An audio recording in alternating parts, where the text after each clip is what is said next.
Welcome to Rena's jungle, green and wild and free.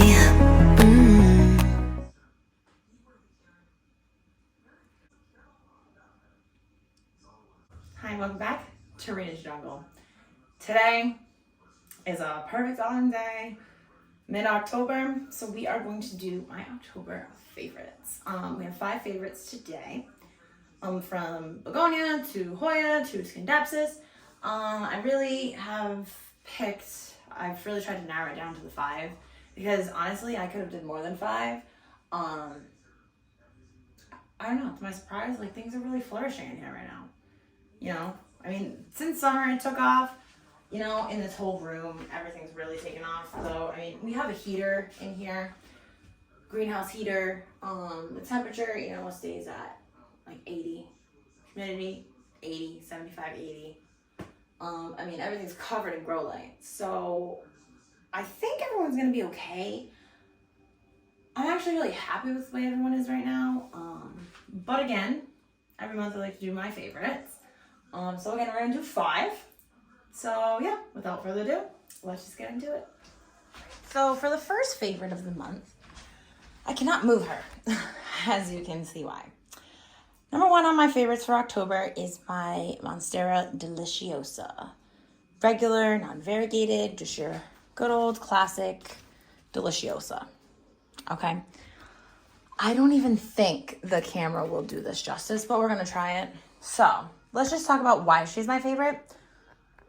Okay, so these 2 leaves here, this big mama and the one behind her, these are the only 2 remaining mother leaves to this entire plant. When I purchased this plant about a year ago, it was massive. There was 30 to 40 leaves this size on this plant, right? I had her downstairs, and at the time, I didn't really understand, you know, I really just started my collection a little more than a year ago. I had her downstairs.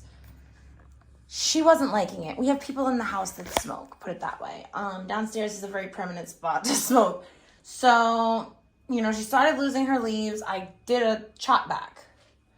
As you can see, there's 1, 2, 3 plants in this whole pot, okay? Summertime came. I put these little poles in here for each plant, right?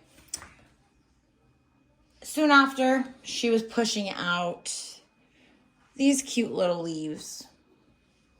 Perfect leaves, right? And then eventually she started to fenestrate again. Okay. There's a leaf here somewhere. I think it might just be this one that started to fenestrate. Her newest leaf, completely fenestrated.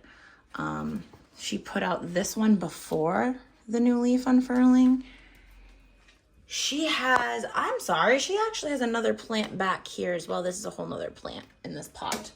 I can't even get in here, like, to really show you guys, like, this is just a massive plant. She's got more leaves coming out over there. This is a massive, massive plant. I just love her so much. I love her so much. Oh, here we go. This one was fenestrated. This is the first fenestration leaf. Then she pushed out this little one here, and now she's working on this.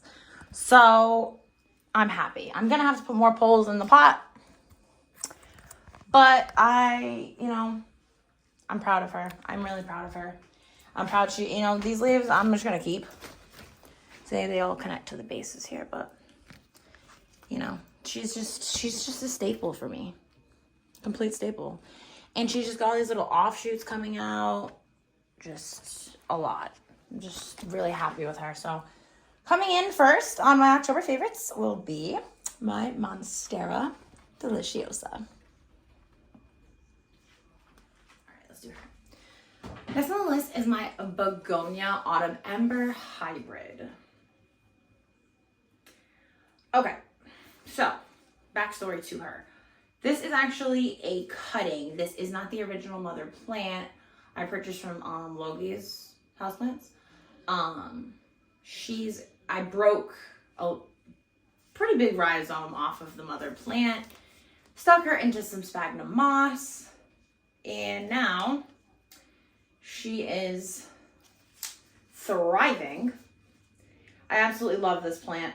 Why do I love her? I mean, do you see the colors? Do you see, this is perfect plant for October. But even not in October, she is just absolutely stunning. I cannot say it enough. I love this begonia. One of my favorite begonias for sure. She has these like, she kind of has a greenish tint too to like her newer leaves. But also they come out this like deep like Cabernet wine red. Like she is just stunning. And actually there are, I think there's more than, let me move this out. I think there's more than one plant in this pot, which is kind of weird. I don't know how that happened. She might have honestly sprouted one on her own. She does stay in the greenhouse downstairs. I absolutely love her. She's just one of my favorites and perfect for autumn. So yeah, coming in at number 2, Begonia Autumn Ember Hybrid.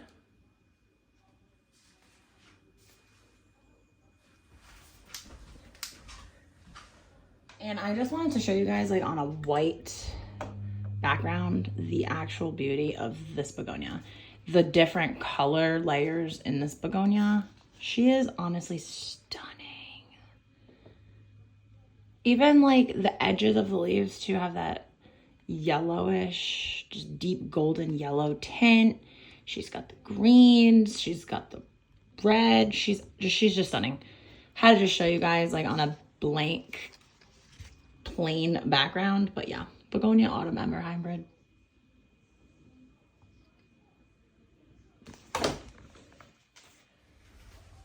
Down the list we go. So, I have my notebook this time because it's hard for me to stay on track, guys. Bear with me. So, we did our Monstera deliciosa, Autumn Ember. All right, let's move on. Next is my Hoya carnosa freckle splash. Hoya carnosa freckle splash. This is a proven winner's plant. The little leaf joys, I believe they are. I got this one about a year ago as well. Maybe $6. She has really, let's just start with why she's my favorite, okay? She is my favorite for the month because of all of her new growth, right? Continues all of this new growth here, right? This is all new. Whole new growth point coming out this way.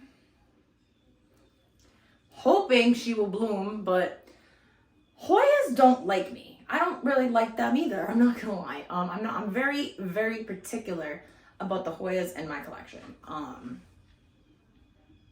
This is one of my favorites.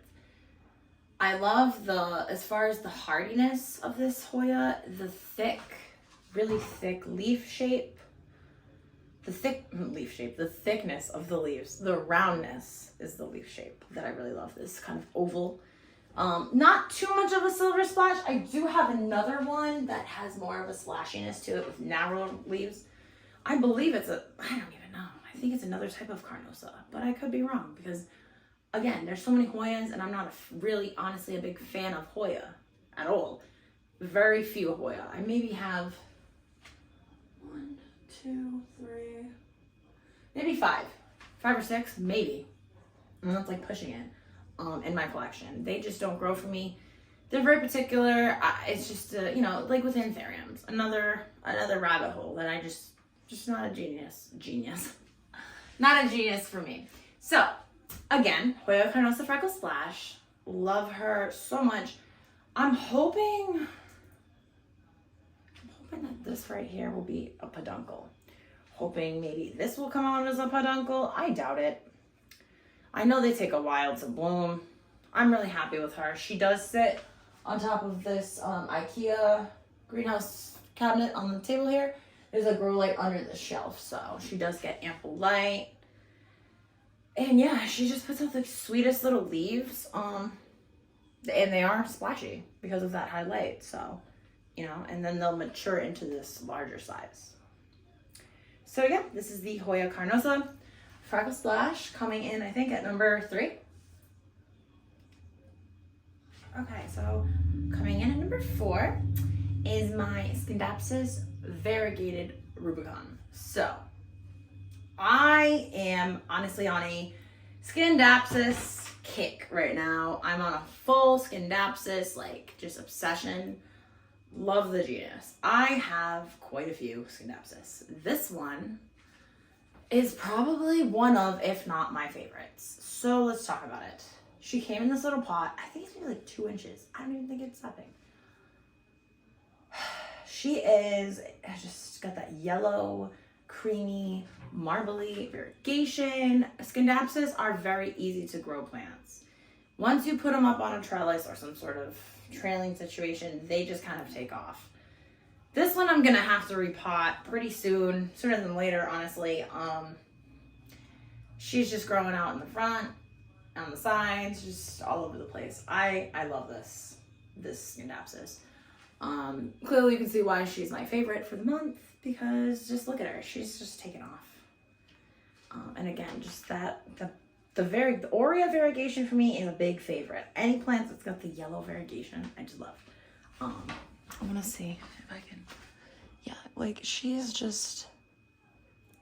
Ooh, she's very top heavy, so let's not do that. But she's stunning. She is up on one of these little trellis situations here. I have quite a few plants on these. I get them on Amazon.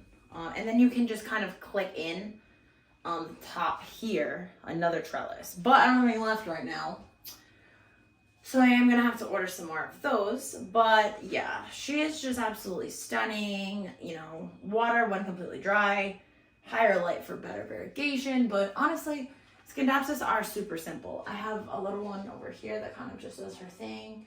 A lot are in there as well, but yeah, this one is one of my favorites. So number 4 on my favorites for October is the Scindapsus rubicon variegated. Finishing off the October favorites, yes, it is the next day, I know my outfit has changed, is my Alocasia cupria. Right now she's struggling with spider mites. I mean, it is what it is, but I do love her. She has 2 plants in here. 1, 2, you can see this way. And she just put out this itty bitty baby leaf here. So she's doing well, spider mites and all, she is doing well. So yeah, she stays in the greenhouse downstairs. I mean, she's been really cute. I think I got her at like Home Depot a couple, maybe like, I don't know, over the summer maybe. But I see the spider mites on here right now in the light, these little bastards. But anyway, so spider mite mama still over here doing her thing. Alocasia cupria coming in last on my October favorites. I'm gonna go treat this plant. But if you already don't, please make sure. I can't talk today. Please make sure to follow, like, and subscribe to Rena's Jungle. Welcome to Rena's jungle, green and wild and free.